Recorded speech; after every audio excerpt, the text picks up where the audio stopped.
Hey goons, let's talk about money. I love money, you love money, everyone loves money. Remember how last time I began my quest to become rich? Well, I've decided to thoroughly test all the available money-making methods. Starting off with Blaze Slayer, it sucks, apparently. Yes, my only source is a benevolent man by the name of Kevin, but you don't need much convincing to make me dismiss Blaze Slayer, since I am not a particularly talented individual. Moving on, Kudra. Last time I said that doing the first 2 tiers is not worth it. Turns out I'm a bit of a clown. If you're unfamiliar, Kudra is basically just a small dungeon. There's 1 boss fight, and that's it. The ideal setup is 2 hype mages, and 2... whatever really, almost anything can work. 2 players use the cannons to gun Kudra down, while the hype mages protect them. No matter what your role is though, every now and then you should go to the Bedwars shop, the upgrade shop, and buy multi-shot, bonus damage, and rapid fire. These 3 turn your lame default cannon into a pro hacker gamer cannon 3000. How is he so good? Shoot down all his tentacles, and that's basically it. But Powliner, what about the stupid gas, and the blazes, and Kudra's second phase? Don't worry, young one, those are only on tier 2 Kudra and above. The best way to make money right now is undoubtedly just basic Kudra. Why?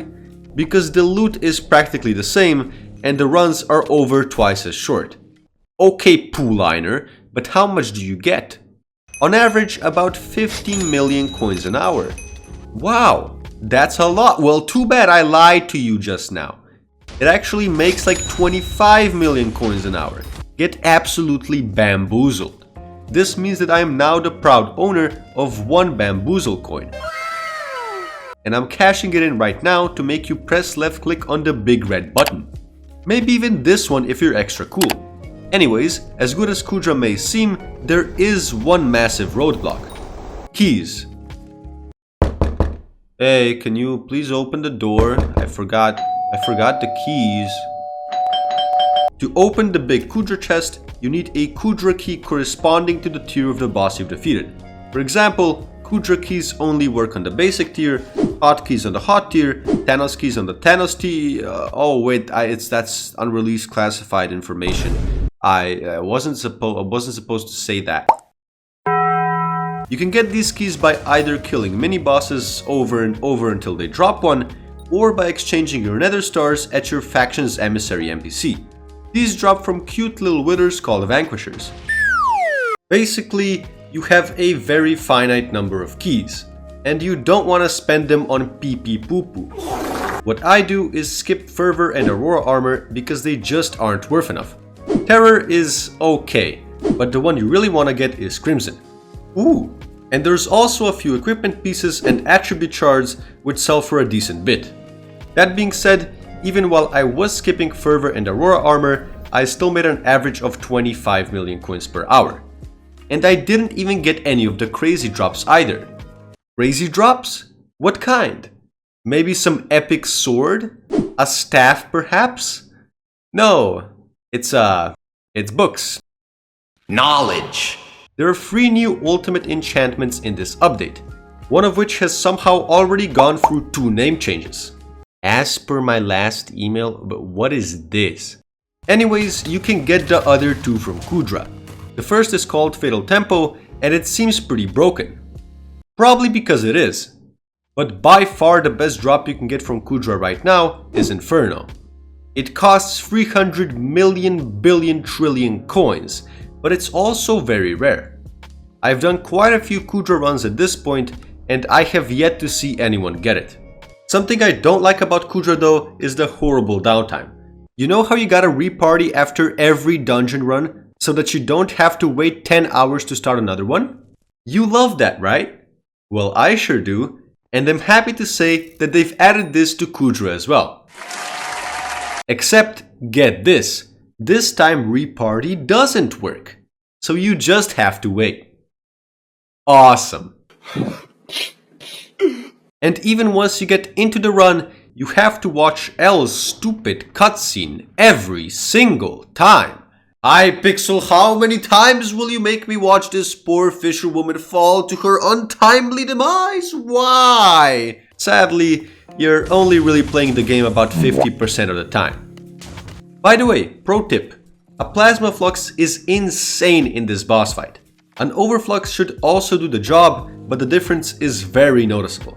Anyways, the main barrier are definitely the keys. Once you run out, there's no point in doing any more runs, and spam killing mini bosses is not that effective of a strategy in my experience, especially if you don't have a hype. I primarily got my keys through nether stars. A very effective way to farm vanquishers is just hyping the blazes next to spawn.